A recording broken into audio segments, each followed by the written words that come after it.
श्री ऋणमोचन महागणपति स्तोत्र विनियोगः। ओम अस्य श्री ऋणमोचन महागणपति स्तोत्रस्य शुक्राचार्य ऋषिः अनुष्टुप् छन्दः। श्री ऋणमोचक महागणपतिर्देवता मम ऋणमोचन महागणपति प्रसाद सिद्ध्यर्थे जपे विनियोगः। ध्यानम्। रक्तांगं रक्तवस्त्रं सितकुसुमगणैः पूजितं रक्तगन्धैः क्षीराब्धौ रत्नपीठे सुरतरुविमले रत्नसिंहासनस्थं दोर्भिः पाशाङ्कुशेष्ठाभयधरमतुलं चन्द्रमौलिं त्रिनेत्रं ध्यायेत् शान्त्यर्थमीशं गणपतिममलं श्रीसमेतं प्रसन्नं। स्मरामि देवदेवेशं वक्रतुण्डं महाबलं षडक्षरं कृपासिन्धुं नमामि ऋणमुक्तये। एकाक्षरं ह्येकदन्तमेकं ब्रह्म सनातनम् एकमेवाद्वितीयं च नमामि ऋणमुक्तये। महागणपतिं देवं महासत्वं महाबलं महाविघ्नहरं शम्भोः नमामि ऋणमुक्तये। कृष्णाम्बरं कृष्णवर्णं कृष्णगन्धानुलेपनं कृष्णसर्वोपवीतं च नमामि ऋणमुक्तये। रक्ताम्बरं रक्तवर्णं रक्तगन्धानुलेपनं रक्तपुष्पप्रियं देवं नमामि ऋणमुक्तये। पीताम्बरं पीतवर्णं पीतगन्धानुलेपनं पीतपुष्पप्रियं देवं नमामि ऋणमुक्तये।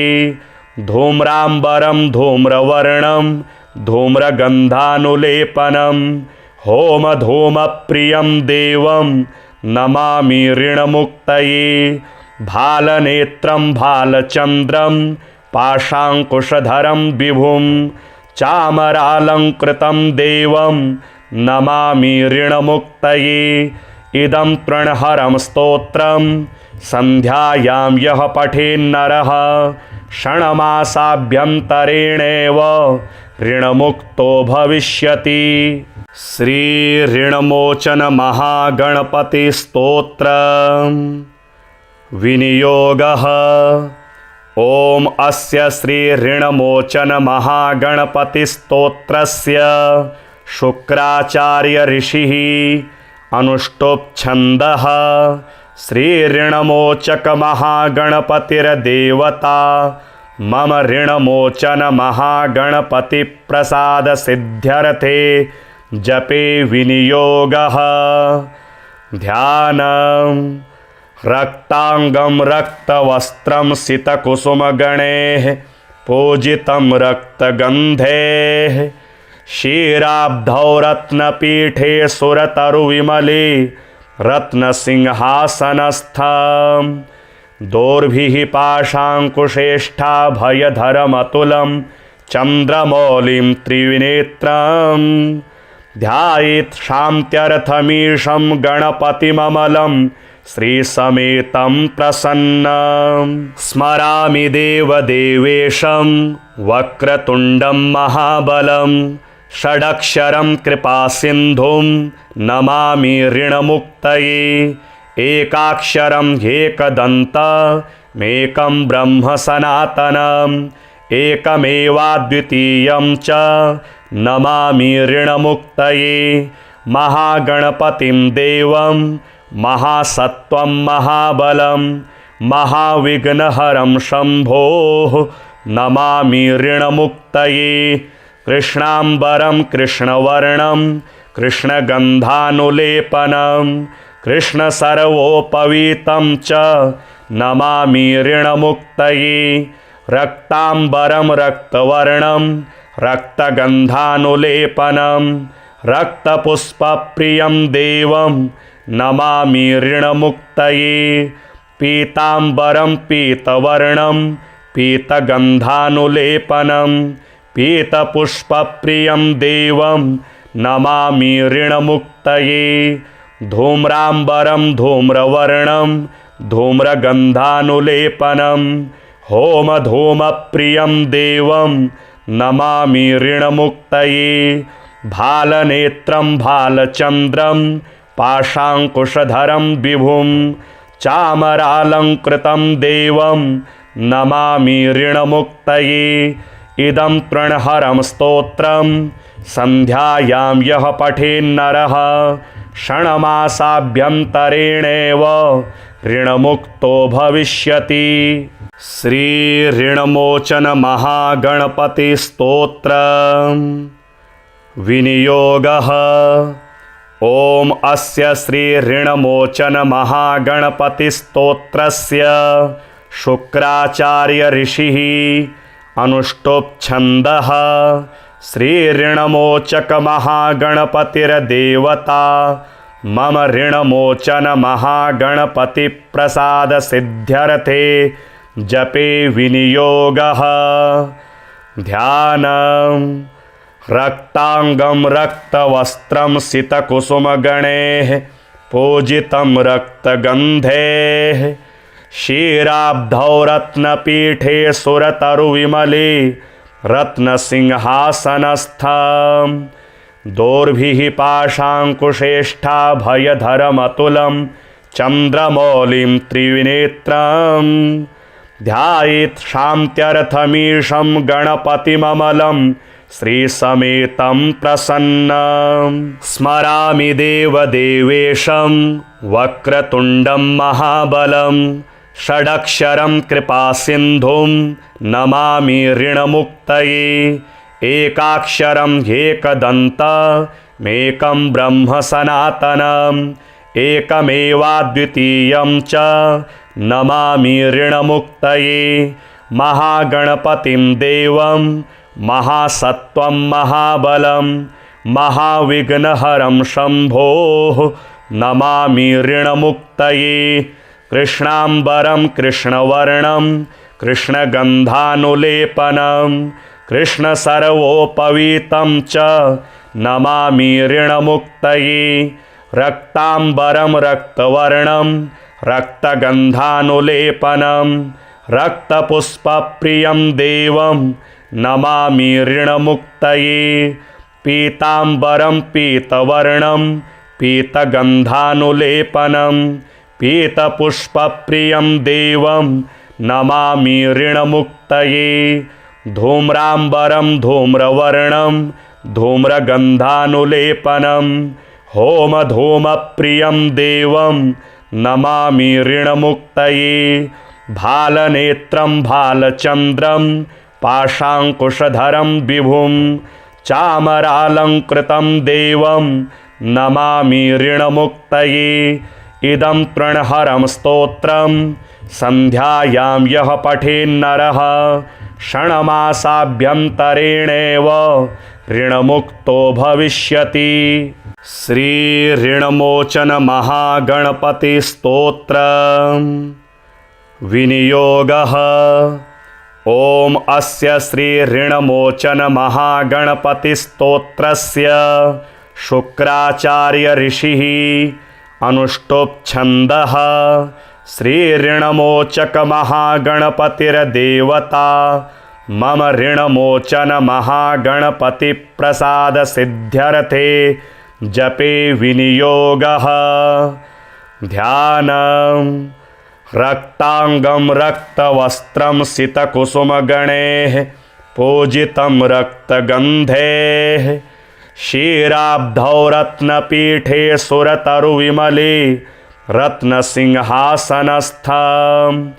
दोर्भिः पाशाङ्कुशेष्ठाभयधरमतुलं चन्द्रमौलिं त्रिनेत्रं ध्यायेत् शान्त्यर्थमीशं गणपतिममलं श्रीसमेतं प्रसन्नं। स्मरामि देवदेवेशं वक्रतुण्डं महाबलं षडक्षरं कृपासिन्धुं नमामि ऋणमुक्तये। एकाक्षरं ह्येकदन्तमेकं ब्रह्म सनातनम् एकमेवाद्वितीयं च नमामि ऋणमुक्तये महागणपतिं देवं महासत्त्वं महाबलं महाविघ्नहरं शम्भोः नमामि ऋणमुक्तये कृष्णाम्बरं कृष्णवर्णं कृष्णगन्धानुलेपनं कृष्णसर्वोपवीतं च नमामि ऋणमुक्तये रक्ताम्बरं रक्तवर्णं रक्तगन्धानुलेपनं रक्तपुष्पप्रियं देवं नमामि ऋणमुक्तये पीताम्बरं पीतवर्णं पीतगन्धानुलेपनं पीतपुष्पप्रियं देवं नमामि ऋणमुक्तये धूम्राम्बरं धूम्रवर्णं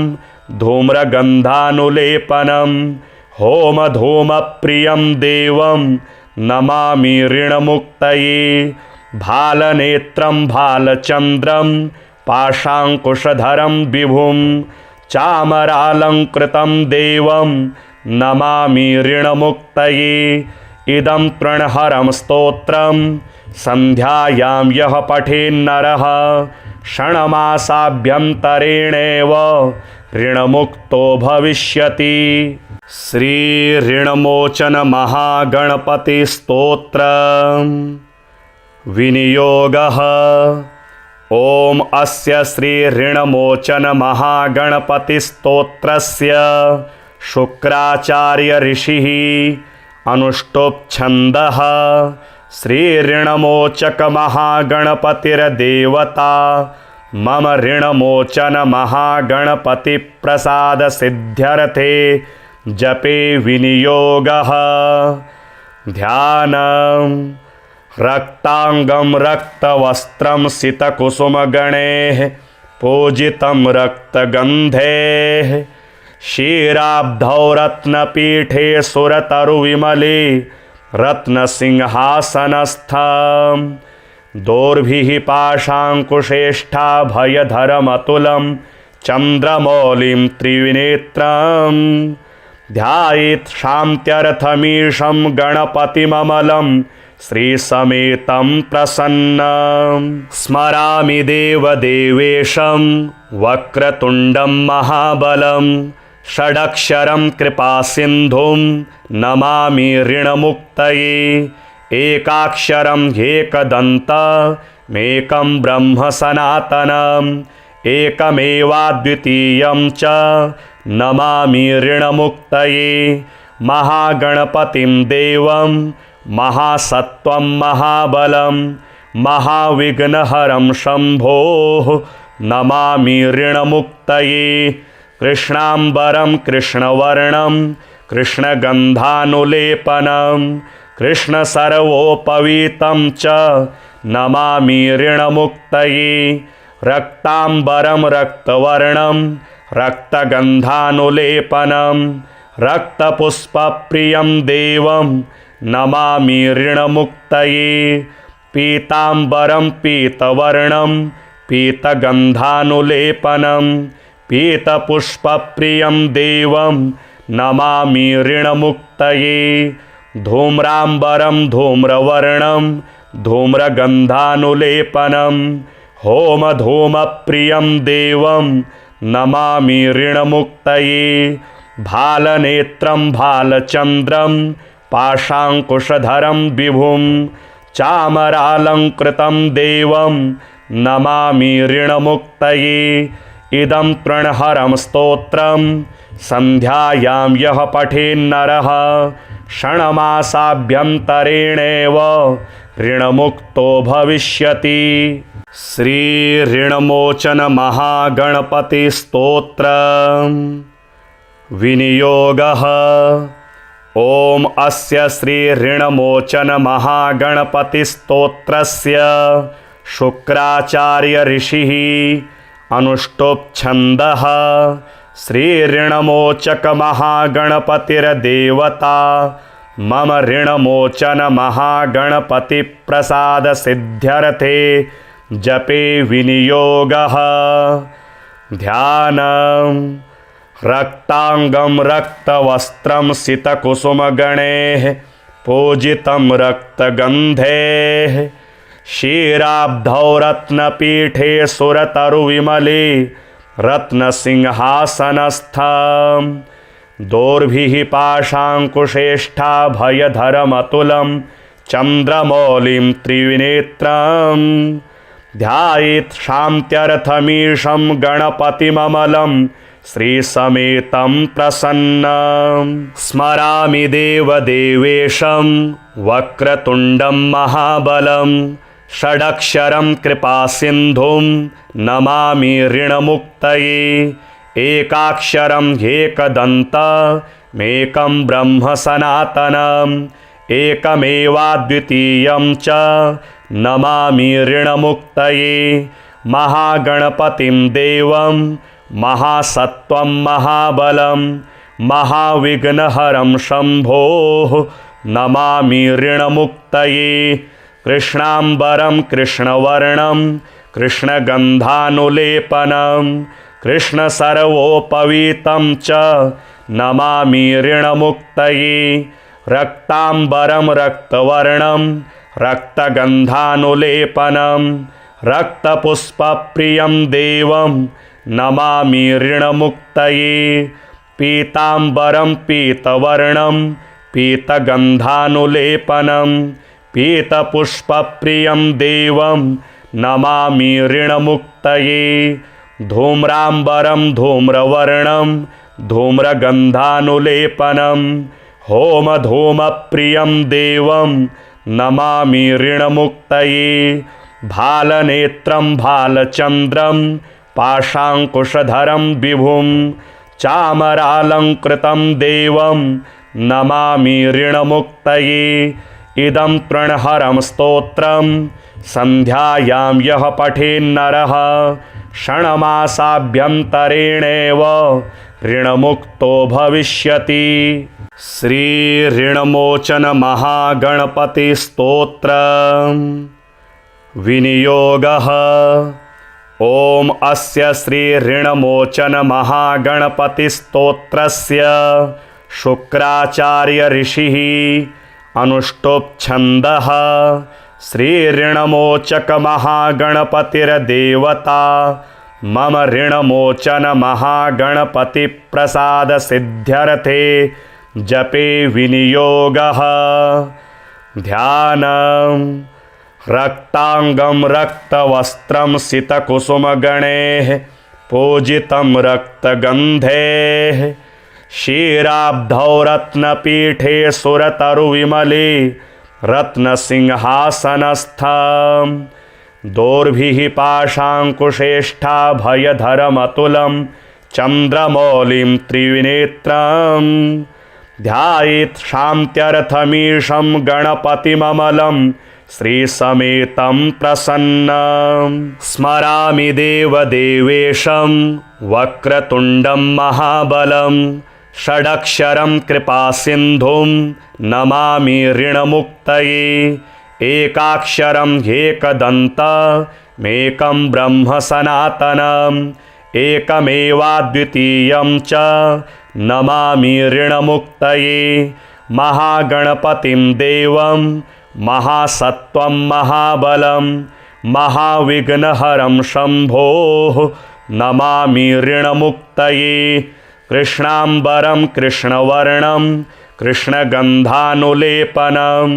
कृष्णसर्वोपवीतं च नमामि ऋणमुक्तये रक्ताम्बरं रक्तवर्णं रक्तगन्धानुलेपनं रक्तपुष्पप्रियं देवं नमामि ऋणमुक्तये पीताम्बरं पीतवर्णं पीतगन्धानुलेपनं पीतपुष्पप्रियं देवं नमामि ऋणमुक्तये धूम्राम्बरं धूम्रवर्णं धूम्रगन्धानुलेपनं होमधूमप्रियं देवं नमामि ऋणमुक्तये भालनेत्रं भालचन्द्रं पाशाङ्कुशधरं विभुं चामरालङ्कृतं देवं नमामि ऋणमुक्तये।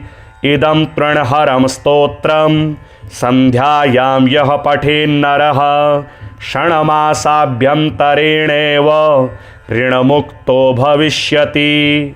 श्री ऋणमोचन महागणपति स्तोत्र विनियोगः। ओम अस्य श्री ऋणमोचन महागणपति स्तोत्रस्य शुक्राचार्य ऋषिः अनुष्टुप् छन्दः। श्री ऋणमोचक महागणपतिर्देवता मम ऋणमोचन महागणपति प्रसाद सिद्ध्यर्थे जपे विनियोगः। ध्यानम्।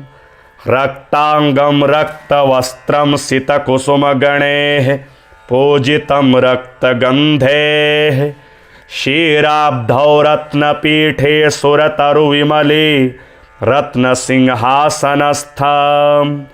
दोर्भिः पाशाङ्कुशेष्ठाभयधरमतुलं चन्द्रमौलिं त्रिनेत्रं ध्यायेत् शान्त्यर्थमीशं गणपतिममलं श्रीसमेतं प्रसन्नं। स्मरामि देवदेवेशं वक्रतुण्डं महाबलं षडक्षरं कृपासिन्धुं नमामि ऋणमुक्तये।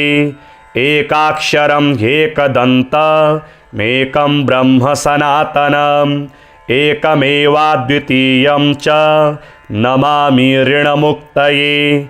महागणपतिं देवं महासत्वं महाबलं महाविघ्नहरं शम्भोः नमामि ऋणमुक्तये। कृष्णाम्बरं कृष्णवर्णं कृष्णगन्धानुलेपनं कृष्णसर्वोपवीतं च नमामि ऋणमुक्तये। रक्ताम्बरं रक्तवर्णं रक्तगन्धानुलेपनं रक्तपुष्पप्रियं देवं नमामि ऋणमुक्तये। पीताम्बरं पीतवर्णं पीतगन्धानुलेपनं पीतपुष्पप्रियं देवं नमामि ऋणमुक्तये। धूम्राम्बरं धूम्रवर्णं धूम्रगन्धानुलेपनं होमधूमप्रियं देवं नमामि ऋणमुक्तये। भालनेत्रं भालचन्द्रं पाशाङ्कुशधरं विभुं चामरालङ्कृतं देवं नमामि ऋणमुक्तये। इदं तृणहरं स्तोत्रं सन्ध्यायां यः पठेन्नरः क्षणमासाभ्यन्तरेणेव ऋणमुक्तो भविष्यति। श्री ऋणमोचन महागणपति स्तोत्र विनियोगः। ओम अस्य श्री ऋणमोचन महागणपति स्तोत्रस्य शुक्राचार्य ऋषिः अनुष्टुप् छन्दः। श्री ऋणमोचक महागणपतिर्देवता मम ऋणमोचन महागणपति प्रसाद सिद्ध्यर्थे जपे विनियोगः। ध्यानम्। रक्तांगं रक्तवस्त्रं सितकुसुमगणैः पूजितं रक्तगन्धैः क्षीराब्धौ रत्नपीठे सुरतरुविमले रत्नसिंहासनस्थं दोर्भिः पाशाङ्कुशेष्ठाभयधरमतुलं चन्द्रमौलिं त्रिनेत्रं ध्यायेत् शान्त्यर्थमीशं गणपतिममलं श्रीसमेतं प्रसन्नं। स्मरामि देवदेवेशं वक्रतुण्डं महाबलं षडक्षरं कृपासिन्धुं नमामि ऋणमुक्तये। एकाक्षरं ह्येकदन्तमेकं ब्रह्म सनातनम् एकमेवाद्वितीयं च नमामि ऋणमुक्तये। महागणपतिं देवं महासत्वं महाबलं महाविघ्नहरं शम्भोः नमामि ऋणमुक्तये। कृष्णाम्बरं कृष्णवर्णं कृष्णगन्धानुलेपनं कृष्णसर्वोपवीतं च नमामि ऋणमुक्तये। रक्ताम्बरं रक्तवर्णं रक्तगन्धानुलेपनं रक्तपुष्पप्रियं देवं नमामि ऋणमुक्तये। पीताम्बरं पीतवर्णं पीतगन्धानुलेपनं पीतपुष्पप्रियं देवं नमामि ऋणमुक्तये। धूम्राम्बरं धूम्रवर्णं धूम्रगन्धानुलेपनं होमधूमप्रियं देवं नमामि ऋणमुक्तये। भालनेत्रं भालचन्द्रं पाशाङ्कुशधरं विभुं चामरालङ्कृतं देवं नमामि ऋणमुक्तये। इदं तृणहरं स्तोत्रं सन्ध्यायां यः पठेन्नरः षण्मासाभ्यन्तरेणेव ऋणमुक्तो भविष्यति। श्री ऋणमोचन महागणपति स्तोत्र विनियोगः। ओम अस्य श्री ऋणमोचन महागणपति स्तोत्रस्य शुक्राचार्य ऋषिः अनुष्टुप् छन्दः। श्री ऋणमोचक महागणपतिर्देवता मम ऋणमोचन महागणपति प्रसाद सिद्ध्यर्थे जपे विनियोगः। ध्यानम्। रक्तांगं रक्तवस्त्रं सितकुसुमगणैः पूजितं रक्तगन्धैः क्षीराब्धौ रत्नपीठे सुरतरुविमले रत्नसिंहासनस्थं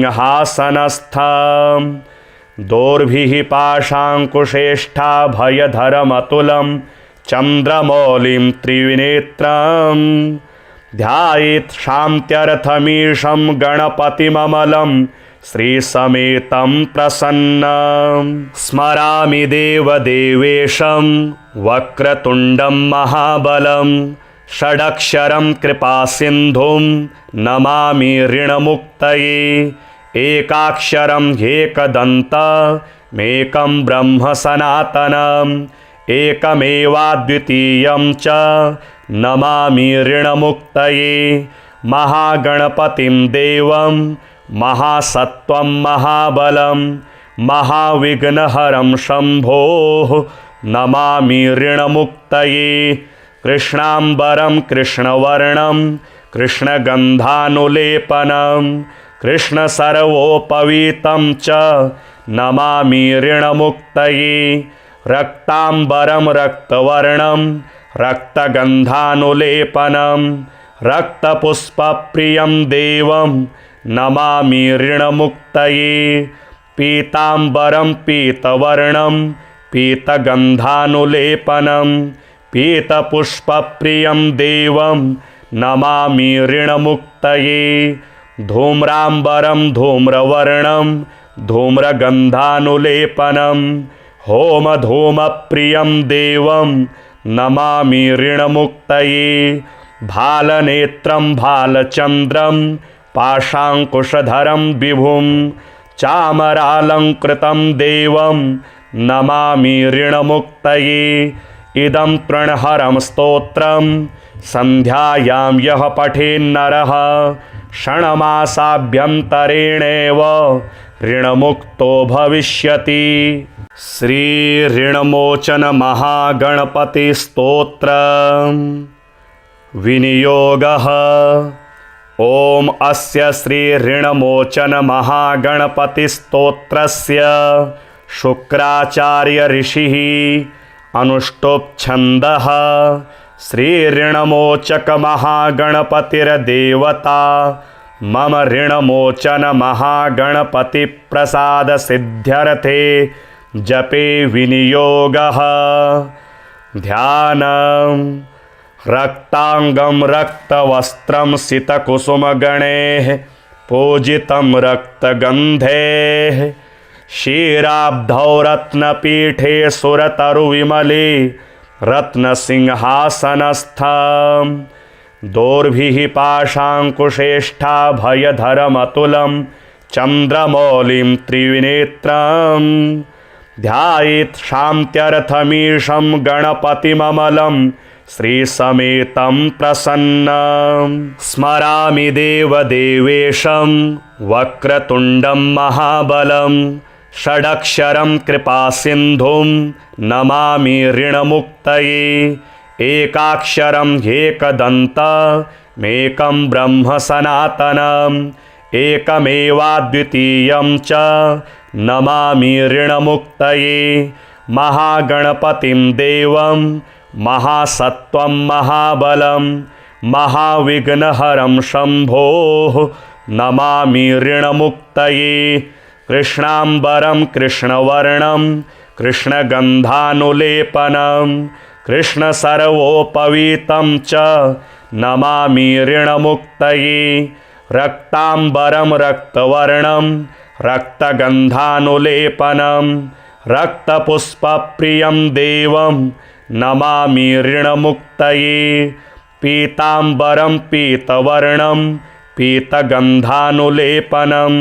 पीतपुष्पप्रियं देवं नमामि ऋणमुक्तये धूम्राम्बरं धूम्रवर्णं धूम्रगन्धानुलेपनं होमधूमप्रियं देवं नमामि ऋणमुक्तये भालनेत्रं भालचन्द्रं पाशाङ्कुशधरं विभुं चामरालङ्कृतं देवं नमामि ऋणमुक्तये इदं तृणहरं स्तोत्रं सन्ध्यायां यः पठेन्नरः षण्मासाभ्यन्तरेणेव ऋणमुक्तो भविष्यति।